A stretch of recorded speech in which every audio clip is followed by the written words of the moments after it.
Yes. It's just your quality of people is not being looked over. You have people who are given, they're enabled. Once again, they're enabled to do, a half-assed job. And it's just unacceptable that we're using this whole fiscal excuse that we just need more money. You don't need more money. You need better structure on the inside. All right, so before we end this interview, I'd like to ask you, is there anything else you'd like to get off your chest about the things you've seen there?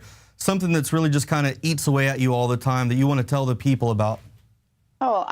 What eats away at me was, as an employee, seeing how much money is wasted at the VA. I'll give you an example.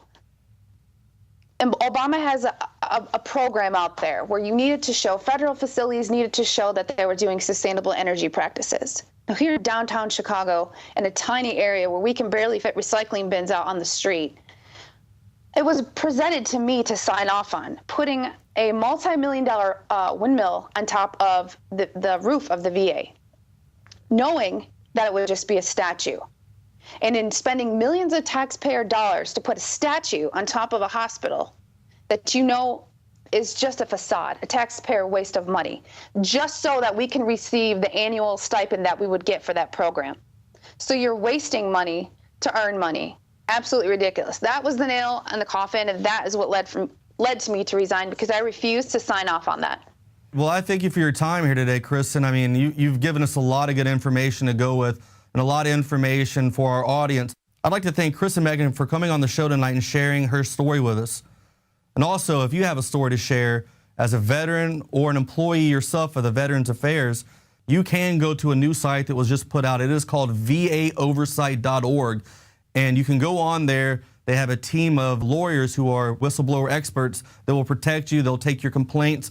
If you're trying to get benefits that you haven't received yet, they'll try to help you get those. And just once again, if you're an employee for the VA, they will help protect you from the VA to get out what it is you need to say to the people. You can also send your stories about the VA to jbiggs@infowars.com. And also, if you want to stay up to date on news, please get a subscription to prisonplanet.tv. Be sure to tune in weeknights at 7 p.m. Central Time. Now that's an order. Shop.com.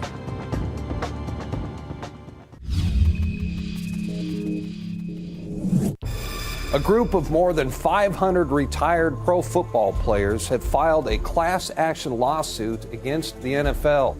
They're claiming that the league unethically supplied them with illegal prescription pain medications so they could play the game through serious injuries. As a result, these players now suffer from addiction and long-term health problems caused by the risky narcotics. The abusive practice by the NFL basically substituted pain medication for medical care, thus keeping the league's tsunami of dollars flowing. Players were sent out onto the football field unaware they had serious injuries. Super Bowl champion quarterback Jim McMahon says team doctors never told him he had a broken neck. They just fed him more pain pills. And his teammate Keith Van Horn says he played an entire season with a broken leg while on a steady diet of painkillers.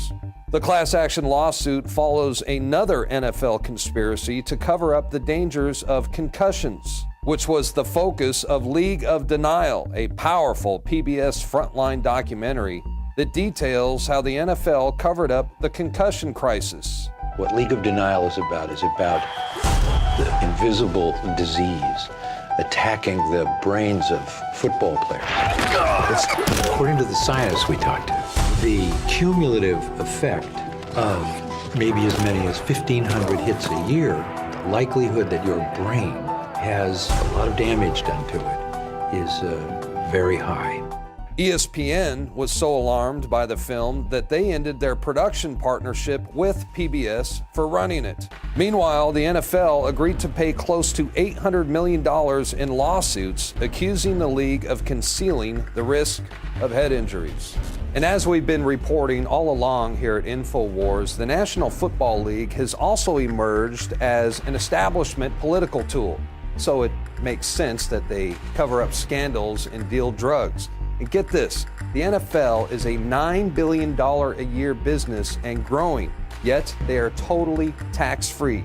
That's right, they do not pay a dime in taxes. The owners consist of a group of billionaires who buy politicians who agree to use your tax dollars to build lavish stadiums that are also set up as FEMA relocation camps in the event of an emergency or civil unrest. Hey, we're here in Denver, Colorado, and we're covering Operation Mountain Guardian.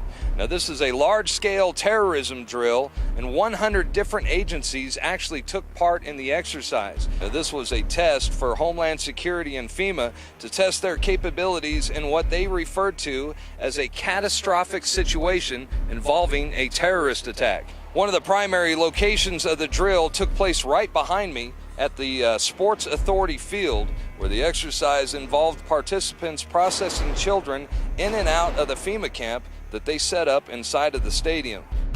We are partnering this year with the NFL. The NFL has teamed up with the Department of Homeland Security, sending TSA Viper teams to football stadiums. They turned the Super Bowl into a police state, complete with Illuminati rituals, while at the same time banning pro-Second Amendment ads and promoting Obamacare.